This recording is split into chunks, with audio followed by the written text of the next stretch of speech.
तेज नमस्कार दर्शक बंधु स्वागत करुँ प्रधान न्यूज जोड़े चैनल को। दर्शक बंधु जदि आपने प्रथम थर कर चैनल को विजिट कर आप जाणी रखुँ ये चैनल आपको जहाँ भी अपडेट मिल तार सत्य अपडेट मुझे दबाक चेष्टा करी। तो प्रथम करी जब आसती तेज चैनल को निहत सब्सक्राइब करूँ। जो बर्तमान वर्षार जो अपडेट रही पश्चिम झड़ प्रभाव राज्यर अनेक जिला गुड़िक वर्षार परिमाण अधिक रही जार कारण अनेक व्यापक क्षयक्षति हो सारा। बर्तमान सबुठ बड़ ब्रेकिंग न्यूज होची आहरी 3 दिन बर्षिब राज्य में आहरी 3 दिन वर्षा हेब।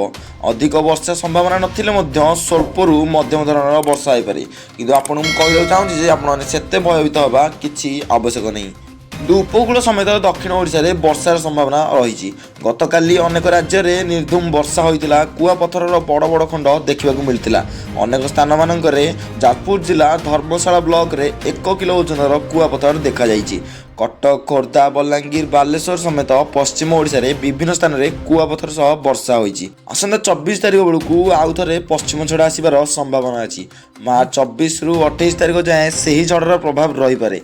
मयूरभंज बालेश्वर भद्रक आदि जिला गुड़िक अधिक वर्षा होवर संभावना अच्छी। नुआपड़ा मालकानगिरी जिले में काली वर्षा होवर संभावना अच्छी।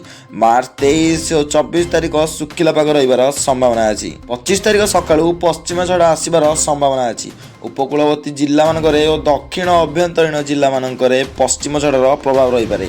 जदि आपने उपकूलवर्ती जिले में अच्छा कि दक्षिण अभ्यंतरीण जिला गुड़िक अच्छा तेज आपको टी सजग रहा पड़ो। मार्च 28 तारिख बेलू आउ गोटे पश्चिम झड़ आसबार संभावना अच्छी जहाँ कारण कुआपथर वर्षा होवर संभावना अच्छी। केंद्रीय राज्य ओडिशा एथपाई प्रभावित हम किंतु मु कहूँ चाहूँगी आपको सेते भयभीत होगा आवश्यक नहीं।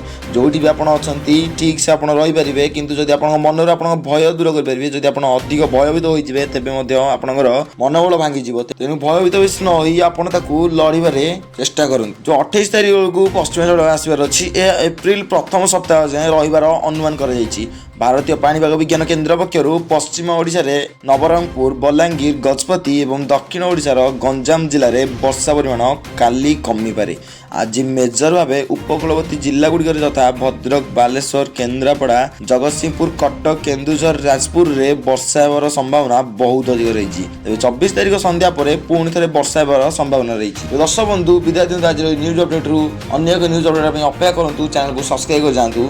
रोची नमस्कार जय जगन्नाथ जय हिंद।